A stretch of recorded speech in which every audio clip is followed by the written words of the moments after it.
영화에서 드라마 그리고 뮤지컬까지 이제 한국의 주요 상품이 된 K 콘텐츠 뒤에는 주연 배우 외에도 감초 역할을 하는 수많은 단역 연기자가 있습니다.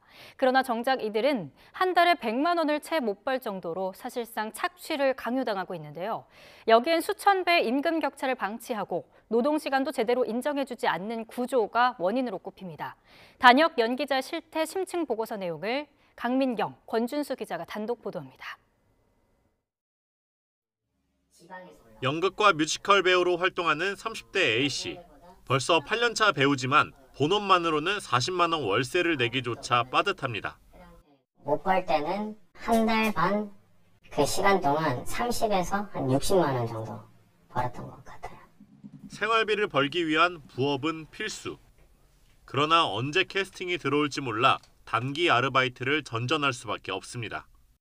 3시간 정도 자고 바로 연습 갔다가 그러면 그때부터 이제 악순환이죠. 연습 끝나면 또 몇 시간 뒤에 일하러 가야 되니까. 굵직한 드라마와 영화에 여러 번 출연한 연기 경력 20년 차 B씨도 공사장 일용직일을 병행하며 생계를 꾸립니다. 한 회차 분당 50만 원 정도를 받는 드라마 일은 한 달에 한두 번이 고작. 그나마 촬영을 해도 편집되거나 방송이 안 나가면 돈을 못 받는 경우가 허다합니다.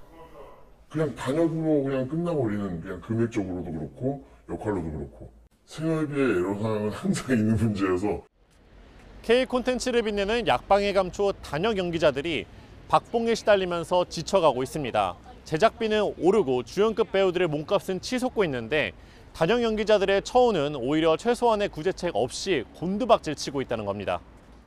실제로 최근 2년간 방영된 드라마 9개 작품을 살펴봤더니 같은 작품에서 회차별 출연료 최고액과 최저액이 각각 2억 원과 10만 원으로 2,000배 차이가 난 사례도 있었습니다.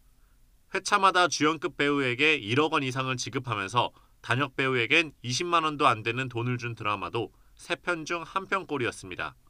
연기자들은 최저임금도 지켜지지 않는 현재의 제작 환경은 열정페이란 이름으로 사실상 착취나 다름없다고 지적합니다. 제작사 입장에서는 그 비용을 줄이기 위해서 굉장히 낮은 출연료를 제시를 해도 연기자들에게는 신인들에게는 기회라고 생각을 하기 때문에 기회비용, 열정페이라는 생각에 그렇다면 현재의 단역 배우 임금 산정 방식엔 어떤 문제가 있을까요? YTN이 만난 배우들은 소위 통계약이라는 관행을 가장 큰 문제로 꼽았습니다. 연습 기간이랑 공연 기간 포함해서 통폐로 얼마 이렇게 받을 때도 있고. 통계약이란 드라마 한 회나 연극 한 편의 기준으로 돈을 주는 포괄적 출연료 산정 관행입니다. 정해진 계약 기간이나 노동 시간도 없으니 한 회차 분량을 위해 며칠 동안 촬영장에 나가 있어야 하는 경우가 허다합니다. 캐스팅이 됐는데 계약 날짜가 명료하지 않아요. 촬영 종료 시까지, 방영 종료 시까지 하다면은 계속 대기를 해야 되는 거예요. 불합리한 처우와 출연료 산정 방식에도 쉽게 항의할 수 없습니다. 갑인 캐스팅 감독에게 반발하려면 일거리가 끊길 위험을 각오해야 합니다. 실제로 YTN 취재진이 확보한 연기자 420명을 심층 조사한 보고서에는 이들의 열악한 노동 현실이 여과 없이 담겨 있습니다. 10명 중 6명은 연평균 방송소득이 2천만 원, 즉 최저임금으로 벌어들이는 연소득에도 미치지 못한다고 답했습니다.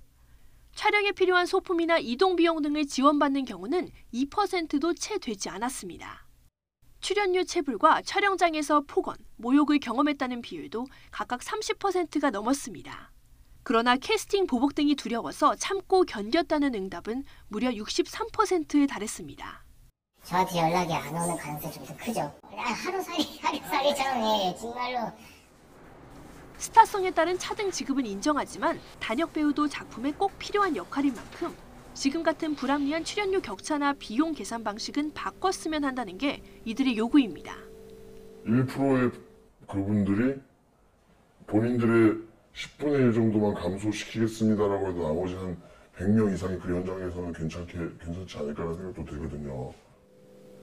미국이나 영국처럼 작품 제작에 고용된 모든 출연자에 대한 근로 조건을 정하는 단체 협약을 마련한 뒤 촬영 일수에 맞춰 돈을 줘야 한다는 지적도 나옵니다. 열악한 출연료로 인해 가지고 생계를 위협받는 단역 연기자들의 노동권과 생존권을 보호하기 위한 제도적 논의가 이루어져야 한다고 저는 생각합니다. K 콘텐츠는 이제 막 날개를 달고 세계로 뻗어나가기 시작했습니다. 앞으로의 산업 발전과 지속 가능성 그리고 작품의 완성도를 위해서라도 단역 배우들의 처우 개선 문제 꼭 짚고 넘어가야 할 과제입니다. YTN 강민경, 권준수입니다.